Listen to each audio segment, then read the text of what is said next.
Happy Monday, everybody. It's time for another edition of your favorite show on the internet, Ask Mike. Courtney Mims alongside Mike Irwin here. Mike, we don't have a lot of time today, so we're going to jump right into the questions. And our first question is from Anna Calypto, who says, Kentucky is good, but we gave up 111 points. Who will you ever beat giving up 111? They gave up 50 and a half to Vandy. My point is we scored points. We're not mentally tough on the defensive end, and that was true against Vandy and Kentucky. Yeah, he was reacting to something that I put up on Twitter where I was talking about I couldn't believe it's the same team against Vandy, and he's saying, well, it was the same team defensively. Here's where I would argue against what he's saying. It was a different kind of game. Arkansas could have gone into the Kentucky game and said, you know what, Kentucky doesn't play really good defense. They're trying to score a lot of points, so we'll slow it down. We'll play half court. We'll do this. I applaud Musselman. I was shocked. He apparently had enough confidence in his guys that said, hey, we can run with these guys. So Arkansas wasn't playing the traditional necessarily half court. It reminded me of a Nolan game. You talk about not playing defense. Nolan's team, one time they played U.S. International. U.S. International scored 101 points in that game. So did Arkansas not play any defense? What wasn't that kind of game? Arkansas scored 160. You know, they beat them by 40, by 60, yeah, almost 60 points. So the object is to win, right? So the problem in that game wasn't bad defense. Look, there's different kinds of defense. Arkansas stole the ball more than they did. Kentucky turned it over more. Arkansas had more steals. Arkansas had more points off turnovers. There were all kinds of things that were happening in that game that hadn't happened before.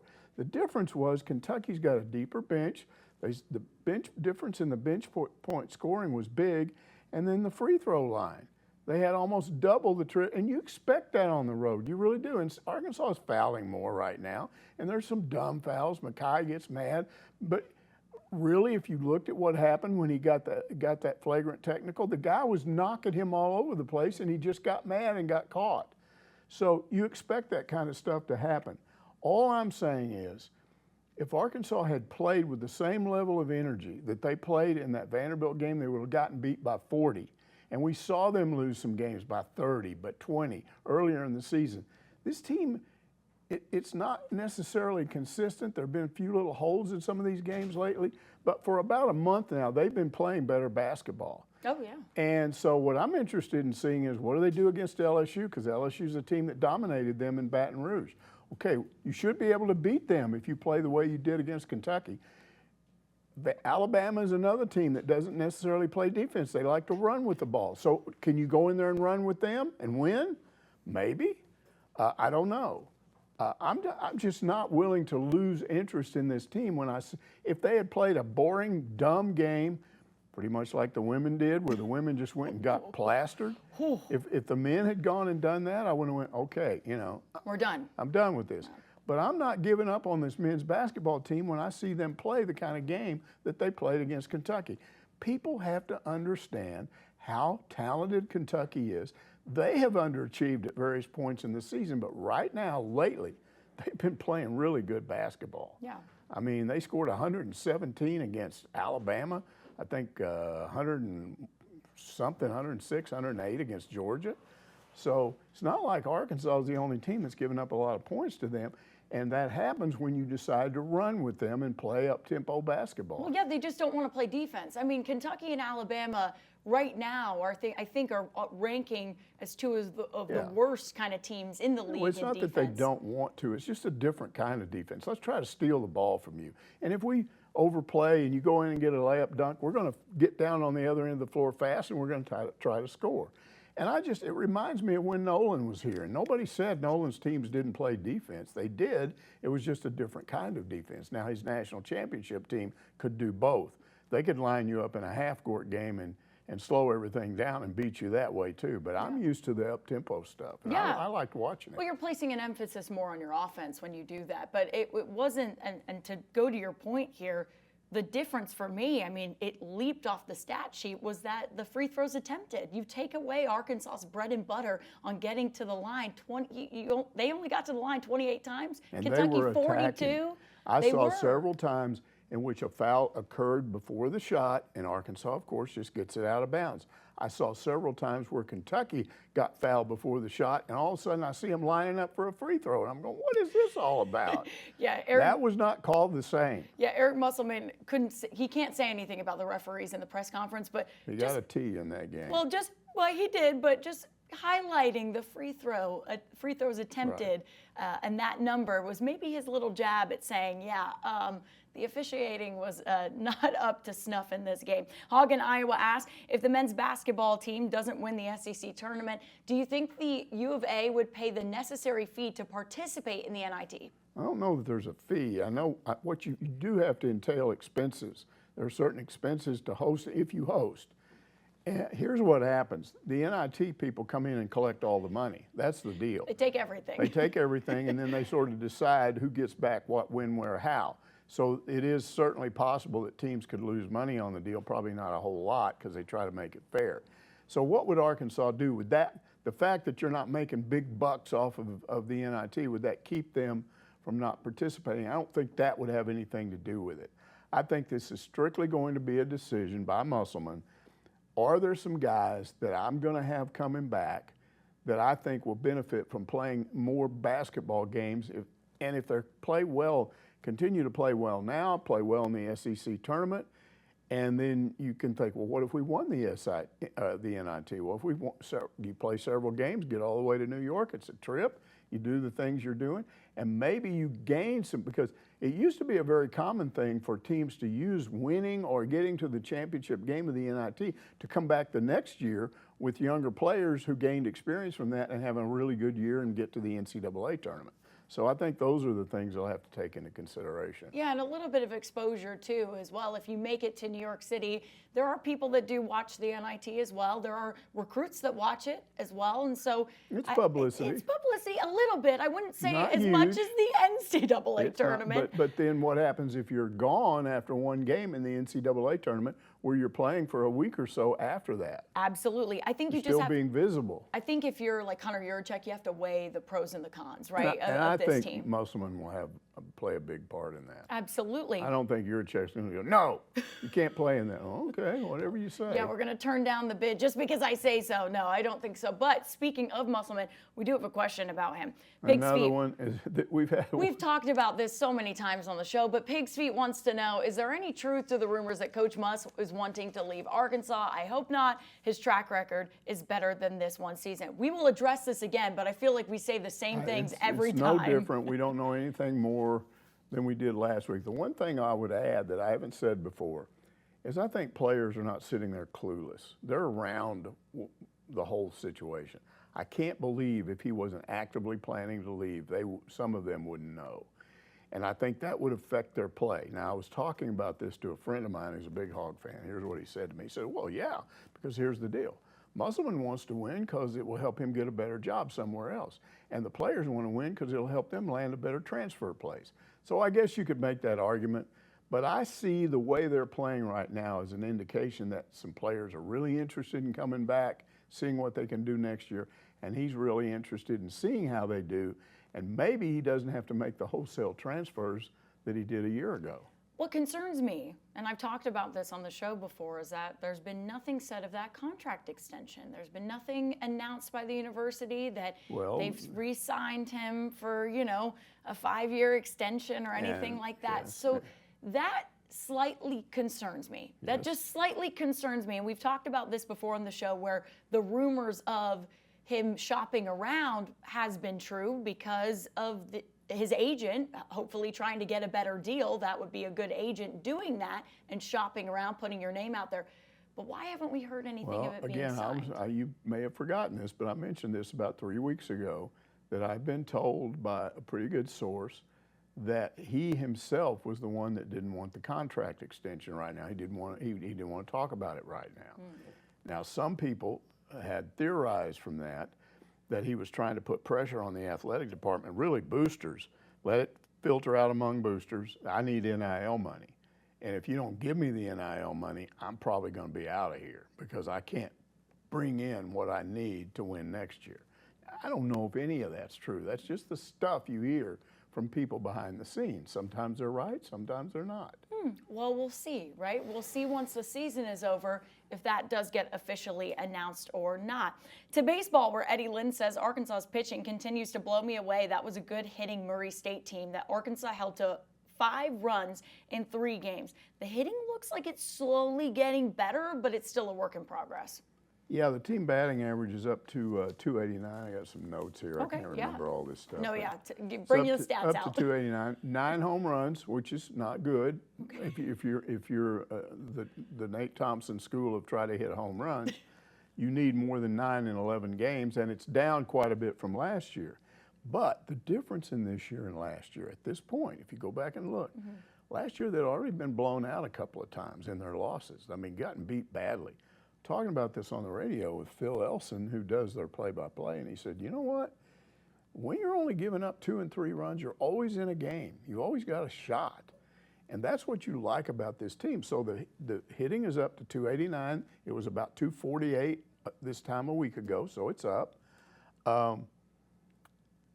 They did, score a lot of runs over the weekend, and there's some evidence that what Dave Van Horn is doing is starting to play a little small ball, realizing, hey, maybe we don't hit a lot of home runs this year.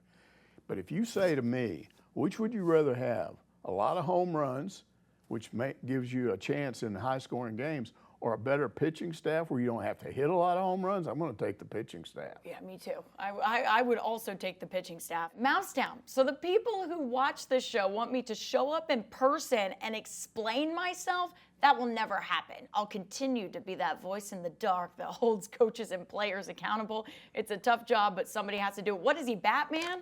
What is he, a voice in the dark? I think that's. I've told you, I know him. I know who he is. Okay, all right. And he's pretty adamant about the fact that somebody's got to do this. Somebody can't. If you're going to have this show, Ask Mike, you can't have a bunch of nice guys just going, "Oh, this is so good. We hit a home run and we did the." No, he's there going, wait a minute, what's wrong with the softball team? Yeah, I guess they won yesterday. Well, why did they give up 5 runs in the first inning? What's wrong with their pitching? He's that kind of guy. Okay, all right. We're never going to know his identity, though. You're not going to reveal it, right? No, I'm not. Not unless he says. He can come on the show if he wants to. We'll put him right here. He can cover up the Ask Mike logo, and we'll ask him some questions. Why he thinks the way he does. But right now he's saying no. I'm the guy in the dark. He's like Batman. He's Batman. He's Batman. WV Hog Fan asks, coaches scout opponents to learn their tendencies, but do they scout umpires to learn their tendencies? Interesting. If so, would this affect how batters approach their at-bat and how catchers select pitches and locations? Well, they obviously do that. But more than that, this goes on during the games. Because I don't care what tendencies you have, what kind of scouting report you have on a behind-the-plate ump. He's not going to call every game the same. So if there's something unusual about the guy's strike zone, maybe it's low and outside 2 inches off the plate, he's calling that a strike. They're going to come back to the dugout and tell the other batters, hey, man, he's calling that a strike, and talk to the coaches. And so it spreads around like that. So they scout the ump constantly during the game. And a lot of people believe that some of it is reacting to the pitcher. You get 2 or 3 times through with a pitcher and maybe you have a better chance of hitting him. But a lot of people believe that also as you scout an ump during the game, you can learn some things that may help you later in the game, unless he suddenly just changes in the middle of the game. And I've seen that happen before. Hog asks, how much access will the media have to spring football? And what should we expect to get out of these practices this year? Talked to Sam Pittman at a women's game and made a smart remark like, are you going to close it all down because of Petrino so we won't be able to see what Bobby's doing? I approach people like that sometimes, just throw it out there and see what he says. Yeah, and just walk up to Sam Pittman at a women's basketball game. He was real nice, and he said, absolutely not. He said, you guys will be there. He said, we won't let you shoot beyond a certain shooting periods. It used to be in the spring there was no such thing as a shooting period because they're not playing, and so you could shoot it. But that's been a restriction that's been around for a while. He still didn't, and I didn't ask him this, and he still did not address scrimmages because I don't believe we saw scrimmages last year. We may have, and I may have forgotten, but I don't remember that. Here's what I remember not being able to tell people last fall when the offensive line had these blocking issues. They said, well, how come you didn't know that?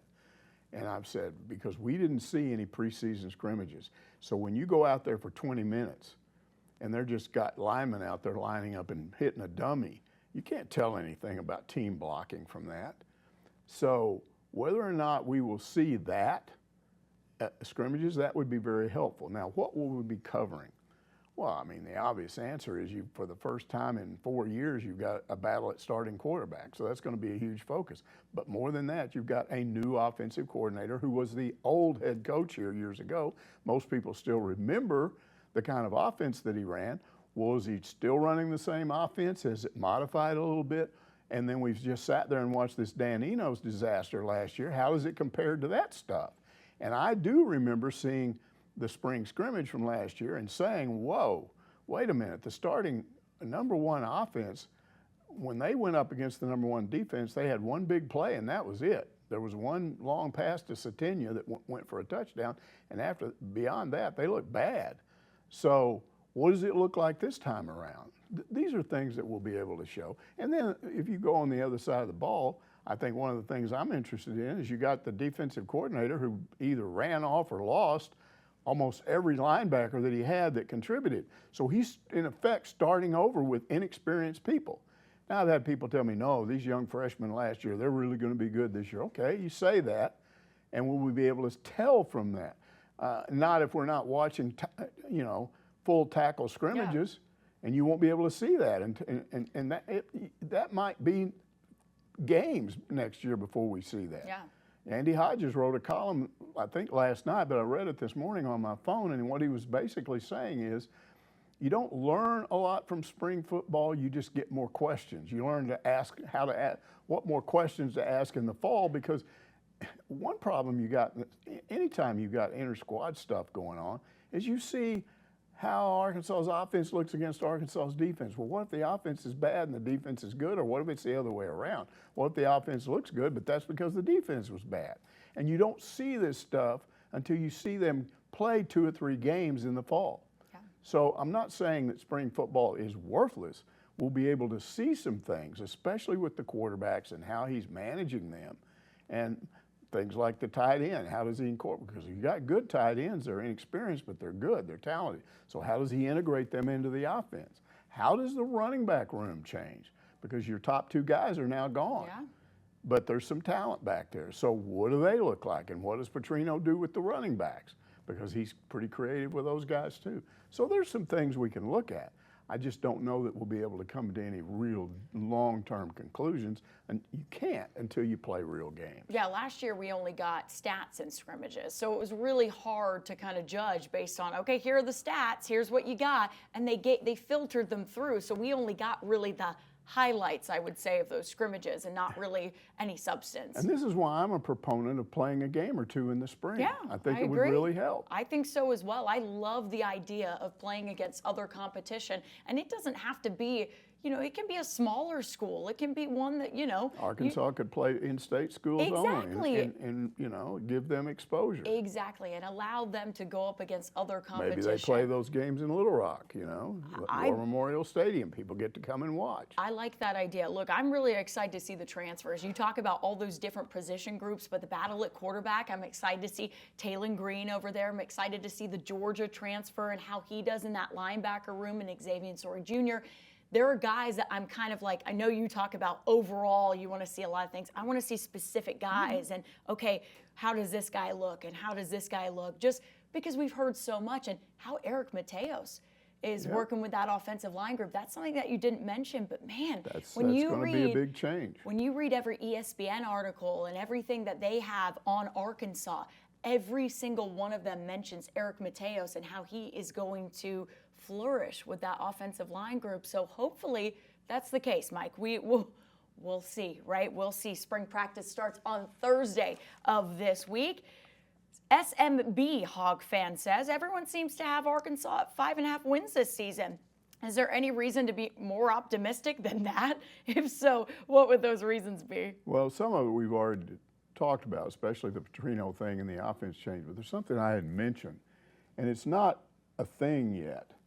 But the FCS football has had for a while in-helmet communication between the head coach or offensive coordinator and the quarterback. The NCAA is now proposing to do that with Division I, and I think it's going to be voted on sometime in April. If that passes, it could be in effect this fall. Now, think about this. Can you imagine Bobby Petrino being able to talk to his quarterback while the game is going on? And supposedly the way this would work, he's able, it doesn't get cut off until 15 seconds before the play clock runs out. So you could be lining up and the other team can be lining up against you, and he's got communication with the guys up in the booth, and then he may be able to give some last-minute instructions to the quarterback. No, don't run that play, do this, do that, adjustment. I'm excited about Bobby Petrino being able to talk directly to the quarterback.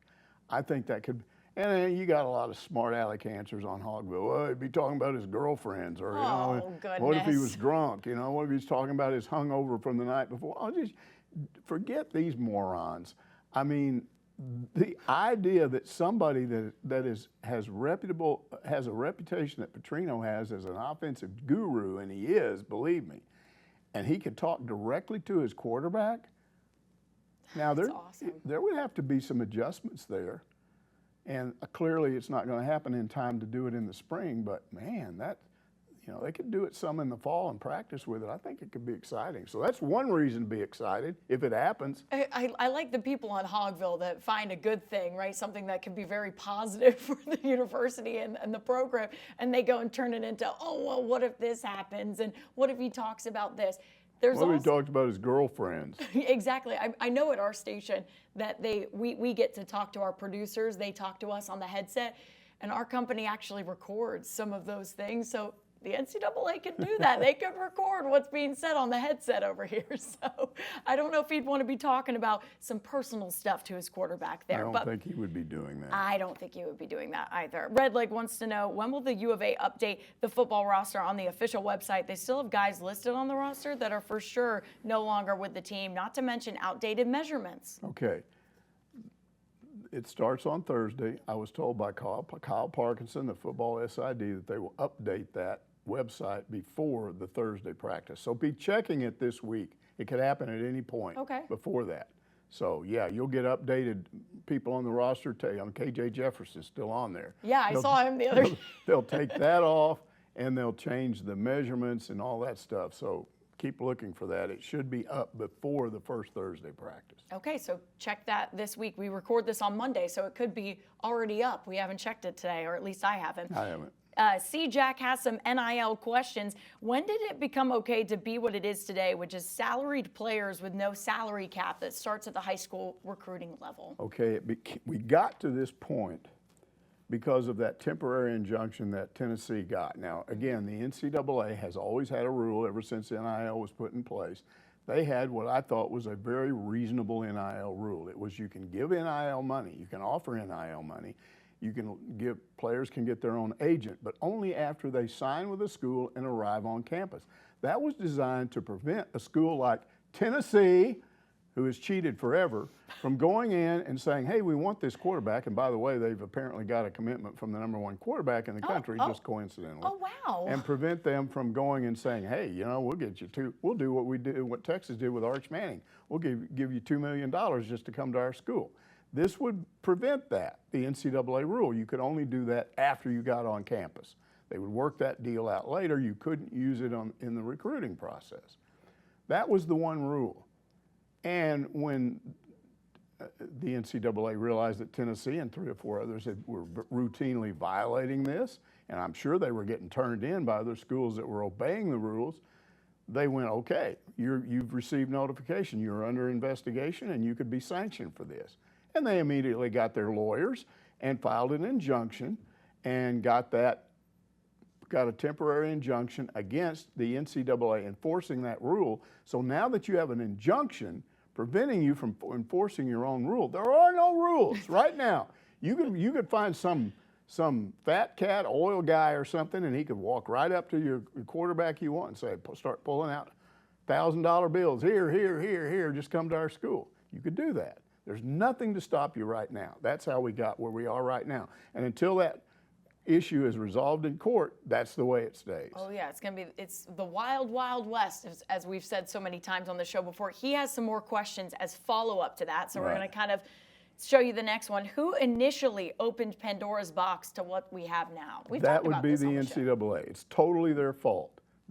We have them to blame, because going back in the early 2000s, EA Sports had these two video games, NCAA football, NCAA basketball, and they felt like it would sell better if you could get the actual athletes that look like the athletes that those. Yeah. If I'm an Arkansas fan, I want to sign up and have and be Arkansas and play the game, and I want Matt Jones to be my quarterback. And voila, there's a big 6'6" guy with blonde hair, Matt Jones. You know, so that's what they did, and they took money for that. The NCAA never even considered the implication. What they should have done is said, hell no.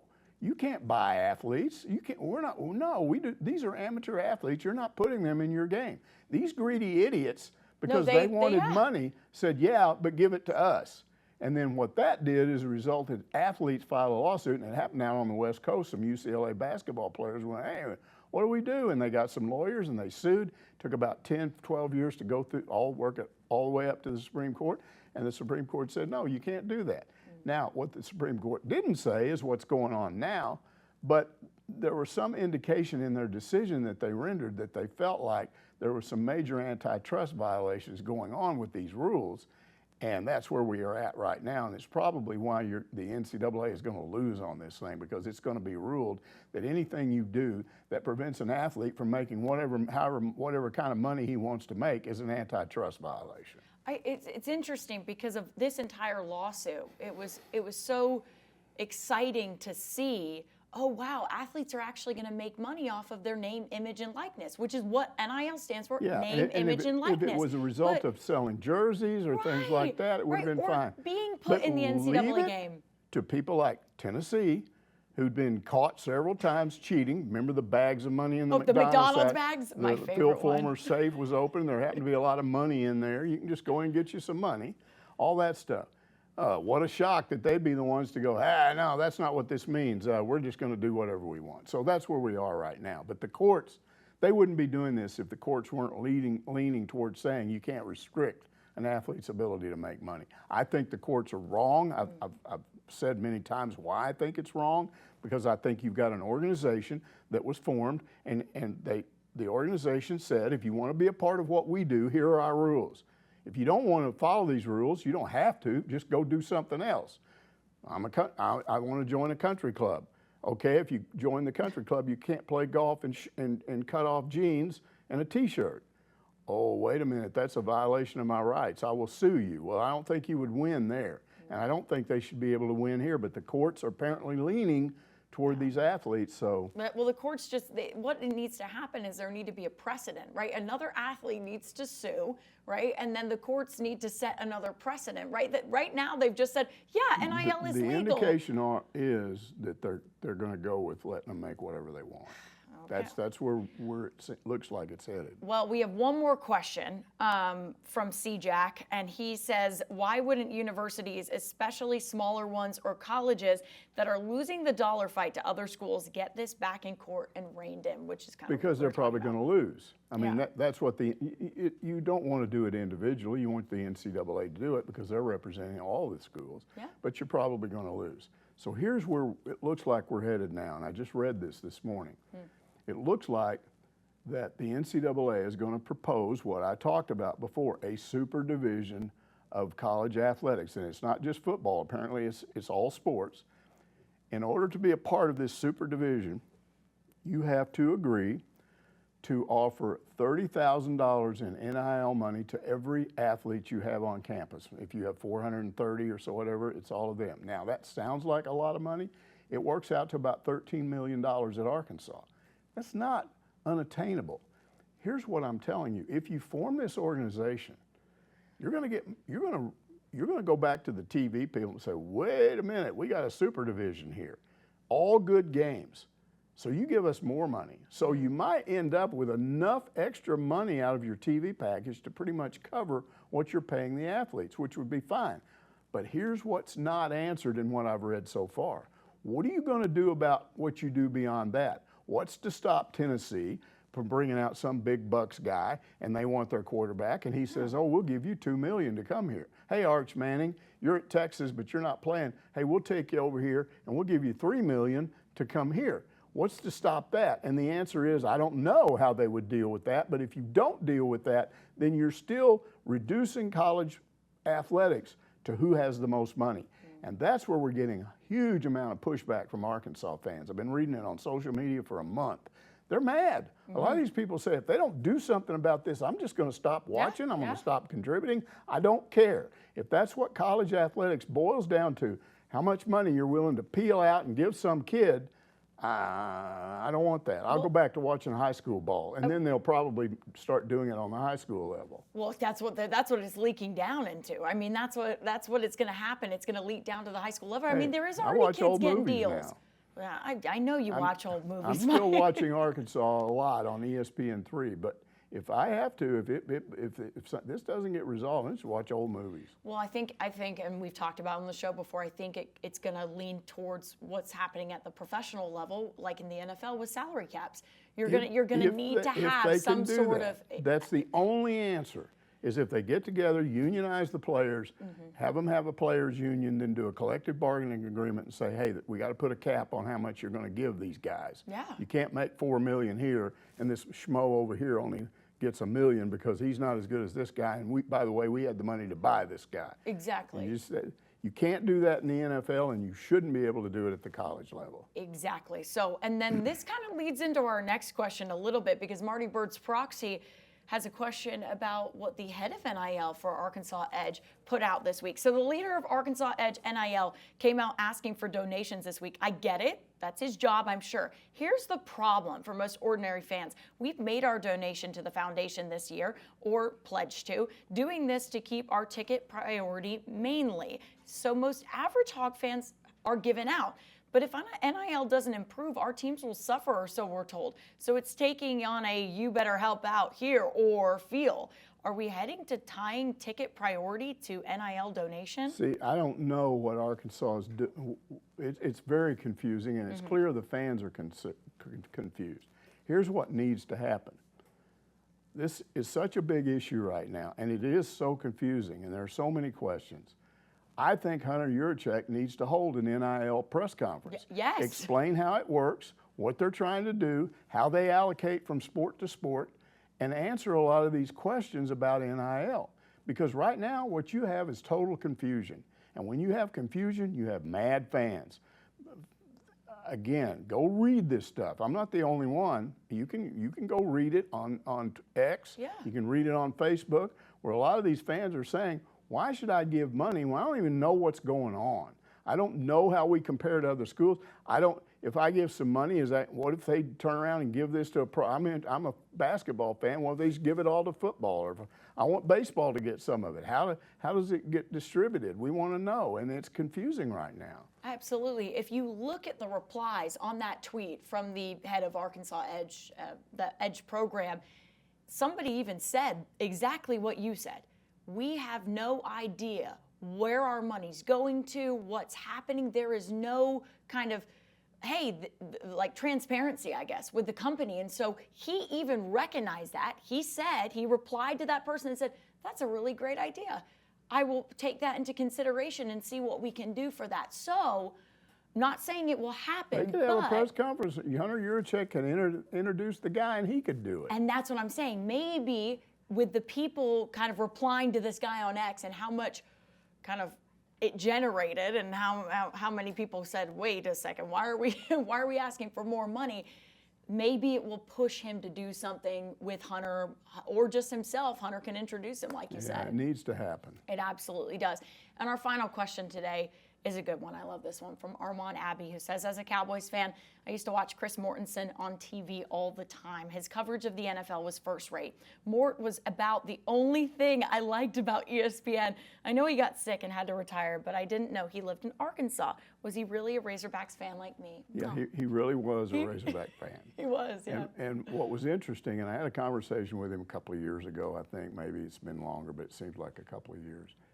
And if you understand what he did at ESPN, because and back when he first started with ESPN, I was still into the NFL because I was still a Cowboys fan. Now, I don't like him anymore, okay? Jerry Jones, if you sell the team, I'll be a Cowboys fan again. However, what I knew back then, because I paid attention, was this guy had a gajillion sources. Do you remember hearing about his sources? He supposedly had more sources than any other 4 people combined, and nobody could figure out how he kept all this stuff in his head. He was on top of everything because every time there was an issue, he knew who to call, and he'd come up with it before anybody else because he had all these connections. And I think the reason he had these sources is because he was such a nice guy. He was one of these people that anybody would talk to him because they knew he was a nice guy. So that's the way he worked. He had to have sources.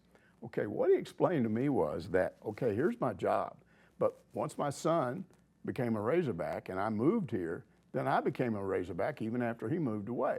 And he said, I really became a fan.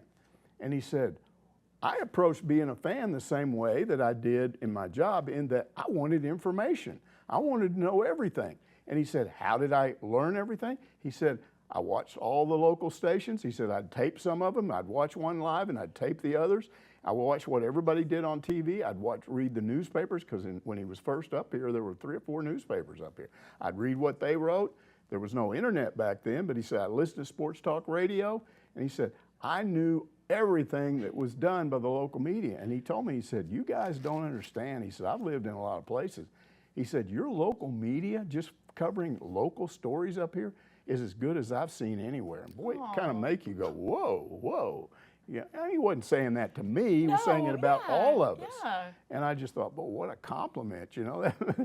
and he didn't strike me as being the kind of guy that would just do that to try and flatter somebody. He was honest, straight up.